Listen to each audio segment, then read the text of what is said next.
ارتباط مستقیم. با سلام و درود فراوان حضور شما بینندگان گرامی تلویزیون ITC. اسد زرین‌مهرم در برنامه ارتباط مستقیم با خانم سوده قاسمی، یکی از اعضای جدید هیئت مدیره کنگره ایرانیان کانادا. درود بر شما. سلام. سلام آقای زرین‌مهر. خوبی؟ مرسی، خیلی ممنون، متشکرم که ما رو دوباره مهمان خودتون دارین. سوده قاسمی هستم، در حال حاضر یکی از اعضای بورد کنگره ایرانیان کانادا هستم.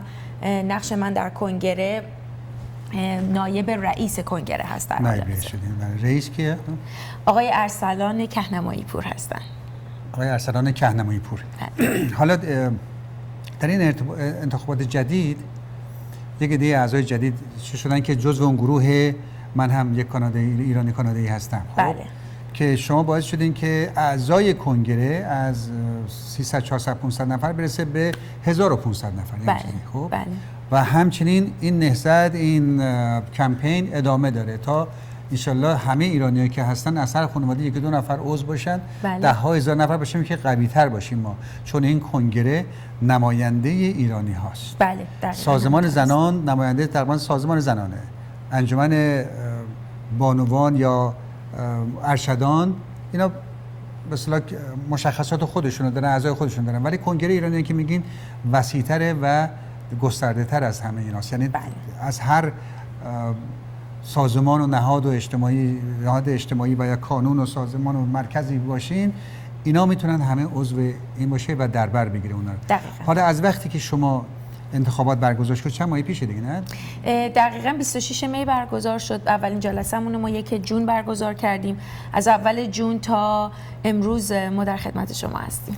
خواهش میکنم. حالا به من بگین که در عرض این مدت چه کارهایی کردید، از نظر چه فعالیت‌هایی کردید، کمیته ها چی کار میکنن؟ چند تا کمیته دارین اصلا؟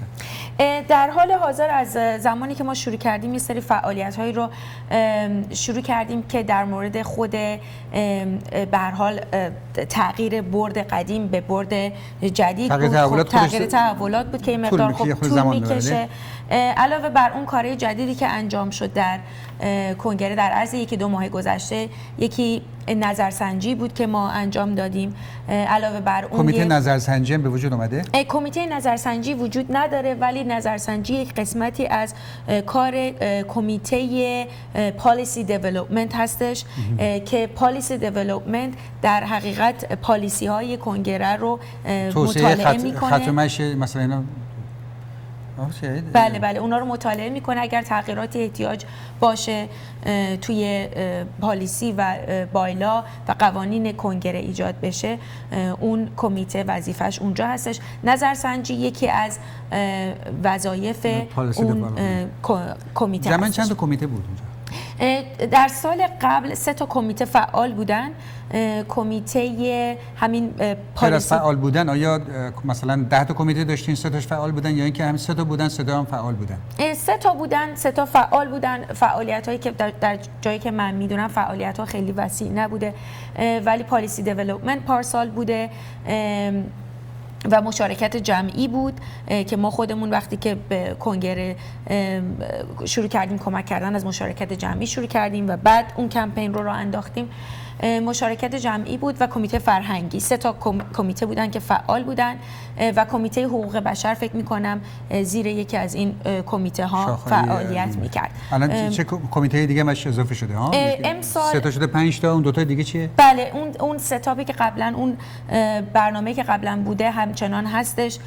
چیزی که اضافه شده، خانم شادی موسوی‌نیا یه پیشنهادی داشتن که ما یه کمیته نوجوانان و جوانان تشکیل بدیم که فقط فوکسش تشویق کردن جوانان و نوجوانان و کمک کردن به جوانان نوجوانان تمرکز میکنه که اونا ما اتفاقا سالها پیش سازمان جوانان داشتیم. بله.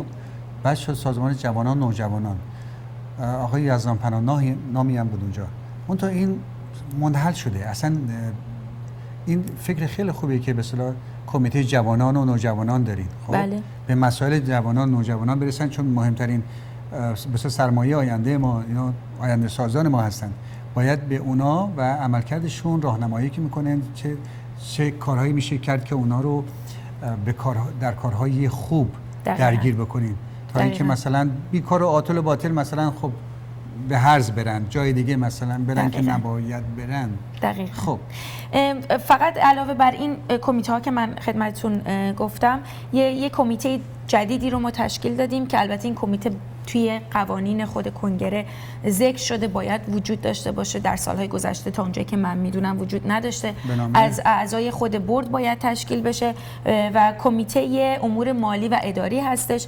این کمیته کاری که میکنه روی مسائل اجرایی خود کنگره تمرکز میکنه. تا اونجایی که من سراغ دارم همچین چیزی وجود نداشته و اعضای این کمیته من هستم که به عنوان نایب رئیس هستش، آقای ارسلان کهنمایی پور هستش، آقای رضا قاضی و آقای بهروز آموزگار که خزانه دار و منشی دبیر در واقع کنگره هستن. قراره تو این کنگره چیکار کنی؟ یه بار دیگه بگید. توی این کمیته که میگم کمیته هستش که فقط از اعضای بورد خود کنگره تشکیل میشه. بله. هدف این هستش که ما تمرکز بکنیم روی مسائل اجرایی خود کنگره در 2 سال آینده. مسائل اجرایی شامل قسمت‌های مالی خواهد بود، شامل قسمت‌های تکنولوژی هستش که چه شکلی ما از تکنولوژی بیشتر بتونیم استفاده بکنیم، ولی خب همه اینها برمیگرده دوباره به مسائل مالی. ما یه مقدار فوکسمون رو گذاشتیم توی این قسمت که بتونیم منابع بیشتری رو وارد برای درآمدزایی به ایجاد درآمد. آیا شما دست به کارهای فرض کنید برگزاری مهمانی، جشن یا این چیزا کار انجام میدین، یا اینکه میرین سراغ اسپانسرایی که حمایت کنه این برنامه؟ از چه طریقی شما تامین بودجه میکنید؟ 3 راه مختلف وجود داره. یکی همین که شما 2 تا همین که شما فرمودید. یکیش هستش که فاندریزینگ داشته باشیم. فاندریزینگ خیلی مهمه برای اینکه اون کمک به ما میکنه که بتونیم برای گرانت هایی که از گاورمنت هم ما براش الیجیبل هستیم برای اونها هم بتونیم اپلای بکنیم. اگه تعداد زیادتر باشه، تعداد اعضا زیادتر باشه، الیجیبیلیتی یا به اصطلاح صلاحیت این بیشتر خواهیم داشت. فعالیت بیشتر صلاحیت بیشتر برای ما میاره. ما هرچی بتونیم برنامه‌های بیشتر معرفی بکنیم، فعالیت مثبت بیشتر داشته باشیم که بتونیم ارائه بدیم، علاوه بر اون فاینانشال استیتمنت های سالهای قبلمون، اینها کلا یه پکیجی هستش که کمک ما میکنه که بتونیم از کمک‌های دولتی استفاده بکنیم. میگم ولی خب اون فاندریزینگ خیلی کمک ما خواهد کرد که بتونیم برای اون گرانت ها یک سری الیجیبیلیتی داشته باشیم. بعضی از گرانت ها میخوان که شما 20% 50% فرق میکنه موارد مختلف، شما اون بیس رو خودتون باید فاندریز بکنید، جمع بکنید پول رو، پول مقدماتی اولیه رو باید بکنید خودتون جمع بکنید تا اون ما با تفاوتش رو به قول معروف به شما از طریق دولت کمک بکنن. علاوه بر اون اسپانسرشیپی هم یکی از اریایی هستش که ما داریم روش تمرکز میکنیم. جزئیات بیشتری در مورد این برنامه ها به زودی ما بیرون خواهیم داد، برای عموم خواهد بود که بدونن برنامه ها چی هستش و برنامه های اجرایی 2 ساله خواهیم داشت که بدونن برنامه اجرایی 2 سالمون. الان که جایی از خودتون ندارین، درسته؟ نه خیر نداریم. رو حواس همه چی. یعنی اگه میخواین چیز بکنید باید بدین به شهرداری بگین تو رو خدا یه میز به ما بده، یه دونه اتاق بده، یا چند صندلی بده، اونجا چیزا. ولی چقدر خوبه که این بیلدرای ما، برج‌سازان ما اقلا یک جای کوچیک، یه جای یکی از اون اتاقاشون رو وقتی این برنامه میکنن به حساب چیزشون هم گذاشته میشه، نه به حساب راید آف نمیدونم تکس اینکام برها به نفعشون خواهد بود، تکس ریترن و چیزای دیگه میتونن بذارن دیگه و به شما بدن که حیفه که ما جایی از خودمون نداریم در این وقت شما با نهادهای مثل فرض کن بنیاد پریا بله. در ارتباط هستین که فرض کن اونا یه جایی به شما بدن که فرض کنین روزهای خاصی، ساعتهای خاصی اون اتاق در اختیار شما باشه؟ یعنی البته ما هنوز برای همچین درخواستی از بنیاد پریا نداشتیم، ولی خب مطمئنم که همکاری خواهند کرد.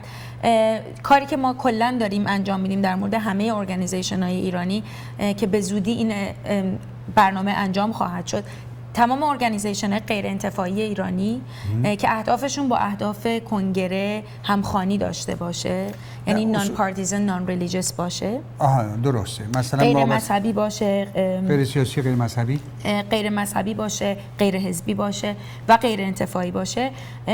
ما به این ارگانیزیشن ها تماس خواهیم گرفت و ازشون دعوت به همکاری خواهیم کرد و علاوه بر همکاری ازشون میخوایم که به عنوان یک نماینده یا یک مشاور از خود اون ارگانیزیشن به کنگره معرفی بکنن که ما در تماس مستقیم باهاشون باشیم، بتونیم منابعمون رو با همدیگه به قول معروف، همونجوری که شما گفتین یه مثال بود که بتونیم منابعمون رو با همدیگه به قول معروف شیر کنیم و بتونیم از منابع هم استفاده بکنیم. 100% باید به همدیگه کمک کرد و مخصوصا اگه یه نماینده، مخصوصا رئیس هیئت مدیره یا معاونش مال این همه سازمان هایی که هستش، نهادهای اجتماعی ایرانی اینجا کم نیستن، تعدادش شاید بیش از 30 تا باشه. جمع چند تاست؟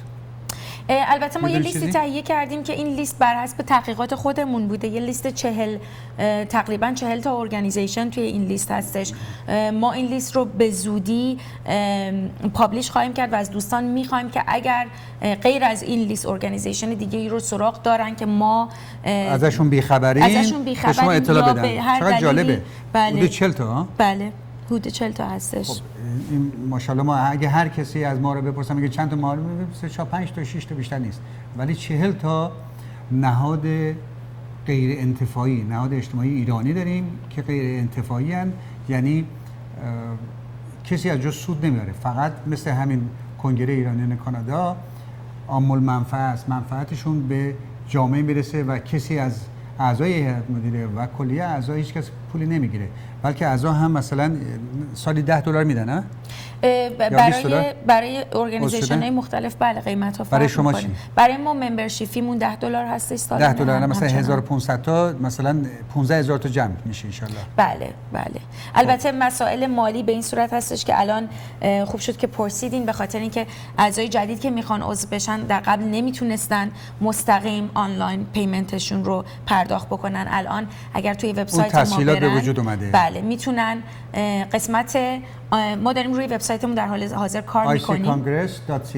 بله روی وبسایت دارن کار میکنن، آقای بیژن احمدی، آقای فرهنگ فرید دارن روی اون قسمت کار میکنن که دارن سعی میکنن وبسایت رو بهتر بکنن و حتی دیتابیس ما رو بهتر بکنن که ما بتونیم اینفورمیشنی که داشته باشیم دسترسی به خیلی داشته باشیم، دسترسی درست داشته باشیم. خیلی از دوستان مشکل دارن با ایمیلاشون، این مسائل امیدوارم که به زودی حل بشه.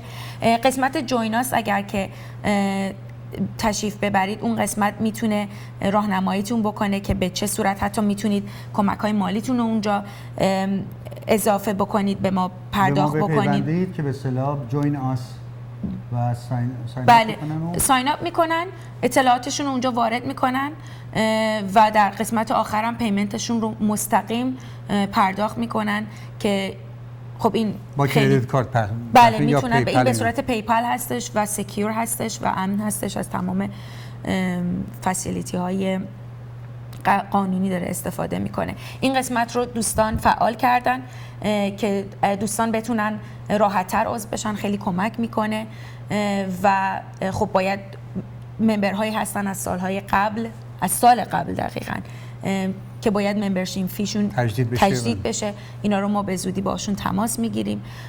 روی این قسمت تکنولوژی بچه‌ها دارن کار میکنن. غیر از این چه برنامه‌های دیگه در پیش دارید؟ برنامه‌های آینده‌ای که در پیش داریم یکی دو تا برنامه اجرایی هستش. یکی برای سپتامبر گروه کمیته فرهنگی که خانم میترا صفاری سرپرستیش رو بر عهده دارن، کمیته بسیار عالی هم هستش، هفتگی میت میکنن، نزدیک 10 الی 15 نفر شرکت کننده داره از دوستانی که همه تقریبا ماهر و اکسپرت هستن توی اریای کالچر.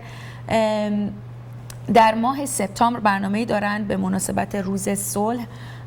دیتیل اون برنامه هم به زودی توی وبسایت ما پخش خواهد شد، روی فیسبوک پخش خواهد شد، از طریق روزنامه‌ها. شما که همیشه به ما لطف داشتین و روزنامه‌های دیگه دوستان به ما لطف داشتن، اطلاعات و جزئیاتش پخش خواهد شد. برنامه‌های دیگه‌ای که در حال حاضر داریم انجام میدیم، یه برنامه آموزشی خواهیم داشت در مورد حقوق کارگران و امنیت در محیط کار که این برنامه رو به یادبود خانم مریم رشیدی که اون خانم مهندسی که توی آلبرتا فوت کردن توی پمپ بنزین کار میکرد، بعد یکی بنزین میزنه بدون که پولشو بده میخواد بره، این میره جلوشو میگیره که بله بعد متاسفانه این اتفاق افتاد و خب ما تسلیت میگیم به خانواده‌شون.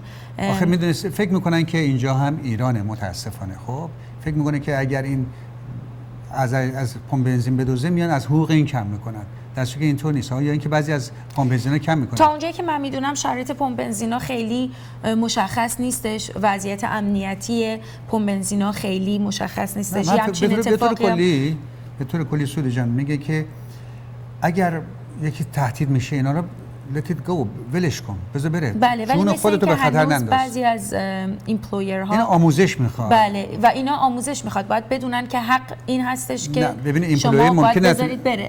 اون کسی که کارفرما ممکنه فرض کنید بخواد زور بگه، ولی کارمند، کارگر، اونا از حق و حقوقشون باید آگاه باشن. مثلا بدونید که اگه یه چیزی هست من نمیتونم جون خودم رو به خطر بندازم. دقیقاً.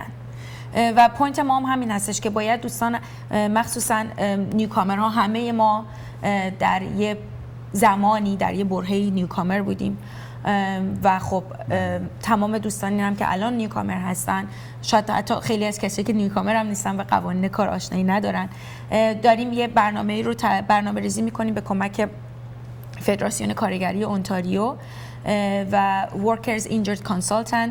اینا قسمتی از لیگال اید هستن که به کارگرهایی که صدمه دیدن در محیط کار و کارمندانی که صدمه دیدن در محیط کار مشاوره خواهند داد. یه برنامه رو خواهیم داشت در ماه اکتبر و به زودی اطلاعات و جزئیات اونم منتشر خواهد شد.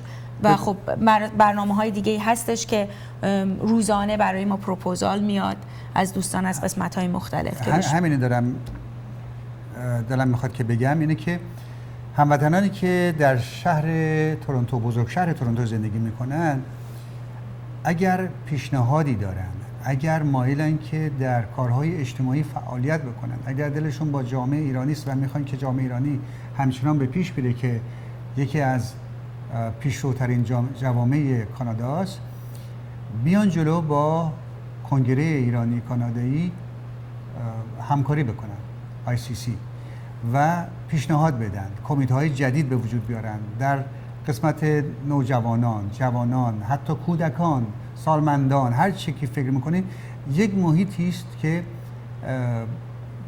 گوش میکنه از اون شور و حال، از مثلا قوقای اولیه گذشته، دیگه وارد مرحله شده که باید کار کنه، باید کار کرد. خب و دلشون میخواد که کسانی بیان تو کار که دلشون با مردمه و میخوان یه کاری انجام بدن که بعداً لذت ببرن، بگن که من این کاری کردم. خب باعث تغییر باشید و امیدوارم که به این سازمان، به این کنگره بپیوندید که ما هر چقدر اعضای این کنگره بیشتر باشه قوی‌تر خواهیم شد، صدامون رساتر خواهد شد. دولت‌ها، یعنی دولت شهری، استانی و فدرال، به حرف ما گوش خواهند کرد. یک کنگره، یک سازمان، یک نهاد اجتماعی که بیش از 10,000 تا 20,000 تا 30,000 تا عضو داشته باشه، صداش به همه جا میرسه. ما در کل کانادا حدود میگن 400,000 نفر به اضافه زندگی میکنن. در بزرگ شهر تورنتو و این اطراف شاید 250,000 نفر.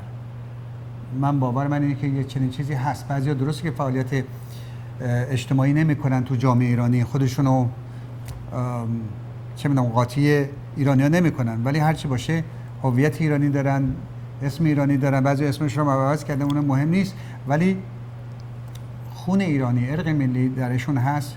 امیدواریم که همکاری بکنن با این سازمانی که این بچه‌ها بدون چشم داشتی جان و مال خودشون رو گذاشتن، میخوان به جامعه خدمت بکنن.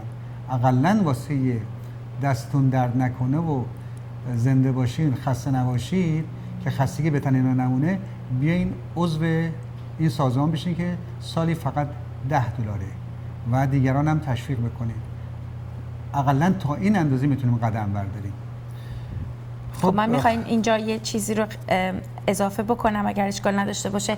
همونجور که خدمتتون عرض کردم کمیته ها 4 تا هستن: کمیته نوجوانان، کمیته ارتباطات جمعی، کمیته فرهنگی و کمیته پالیسی دیولپمنت.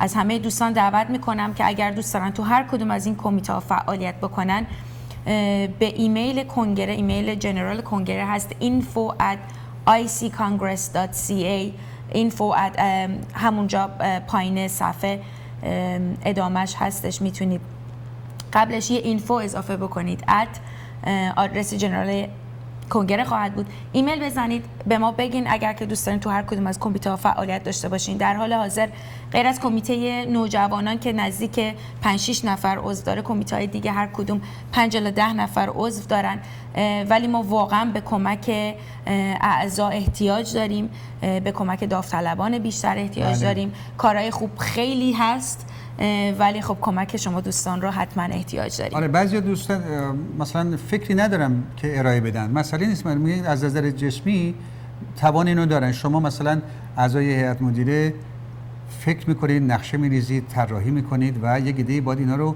کمیته های اجرایی، بازوهای این کنگره باید وجود داشته باشن که بتونن به اجرا در بیارن اون افکار و عقاید و طرحی که شما دارید. حالا برای میدونید که این شنبه ما برنامه فستیوال تابستانی ایرانیان رو داریم. بله. در میدان ملسمن 15 آگوست که همین شنبه باشه در میدان ملسمن فستیوال تابستانی ایرانی که ما برای 15مین سال این برنامه رو داریم برگزار میکنیم و ICC یا کنگره ایرانیان کانادا در این فستیوال یک میز داره، یک غرفه داره که دوستانی که مایلن میتونن بیان تو اون غرفه اسنویسی بکنن و جزو این حرکت مردمی و فرهنگی ایرانی باشن.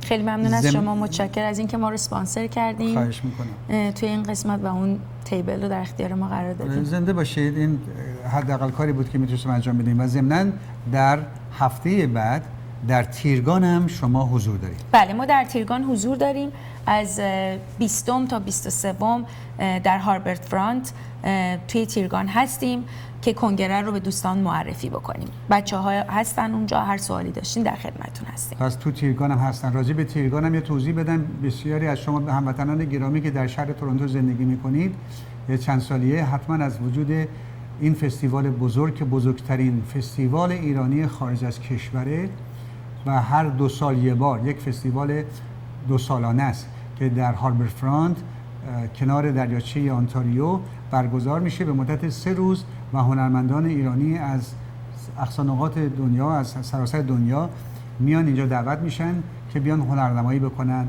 و بسیاری از برنامه‌ها رایگان مجانی، منتها چند برنامه پولی هم دارن و خوشبختانه بیش از 100 نفر 290 چند اعضایی داره که به اصطلاح داوطلبه. 300 بیشتر از 300 نفر داوطلب فعال داره. امیدواریم که یه روزی برسه که کنگره هم همین جوانان ایرانی باشه. آره ما گفتگوی چیزی داشتیم اینجا، یادم میاد که بیش از 300 نفر بود، نمیدونم بله. چرا در عرض چند روز من فراموش کردم. نه مسئله نیستش. آخه عدد انقدر بزرگه آدم بعضی موقع باورش آره بعد میگن که آخه 3 چیز دلیل پیریه. اولیش فراموشیه، بخشیم 5 چیز علامت پیریه. اولیش فراموشی، 3 تای بقیه هم فراموش کردن. ای بابا اختیار داری. 4 تا نه، 3 تای بقیه رو فراموش کردن. اختیار به هر حال خب چیزی دیگه داری سولی جان؟ نه علاوه بر این همین فقط می‌خواستم از همه دوستان تشکر کنم، از همه دوستانی که تا امروز به ما کمک کردن. از اون روز اولی که ما اومدیم اینجا از طرف کمپین من هم یک ایرانی کانادایی هستم تا امروزی که اینجا هستیم، امیدواریم 1 سال 2 سال آینده هم دوباره برگردیم با برنامه‌های خوب و برنامه‌های بیشتر، با اعضای بیشتر، با داوطلبان بیشتر. 5000 نفر شد، 10000 نفر شد، 15000 نفر شد. امیدواریم که همین اتفاق بیفته. از همه دوستان خیلی تشکر میکنم. بازم از همه دعوت میکنم که وبسایت ما رو تشریف ببرن، برنامه‌هایی که داریم رو ببینید.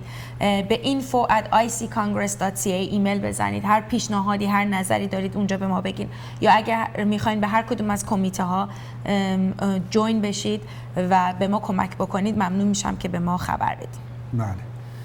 با سپاس از شما خیلی خانم ممنون. سوده قاسمی، یکی از اعضای هیئت مدیره و همچنین نایب رئیس کنگره ایرانیان کانادا ICC که اطلاعات جامعی دادی. خیلی ممنون. براتون آرزوی متشکرم از موفقیت شما. میکنم. در آینده هم امیدوارم که بیان اینجا و ضمناً هنوز اون پیشنهاد ما سر جاش هست که بعد از اینکه جا افتادین یه خورده که جابجایی کامل صورت گرفت، هفته 1 ساعت میتونید بیاین برنامه هاتون و برنامه به طور رایگان از طریق تلویزیون ITC خیلی ممنون. لطف بگین و دارید. با مردم در میون بذارید چه کارهایی کردید و چه انتظاری از مردم دارین، مردم از شما چه انتظاری دارن لطف و دارید. مرسی. این مشارکت این ادامه پیدا کنه. ادامه پیدا بکنه. خیلی ممنون. متشکرم. ما خواهش همیشه می‌کنم. مدیون شما هستیم. خواهش می‌کنم. مرسی از شما. خیلی ممنون. مرسی. از شما بینندگان گرامی که به این برنامه توجه کردید. متشکرم. روز خوبی داشته باشید. خدا.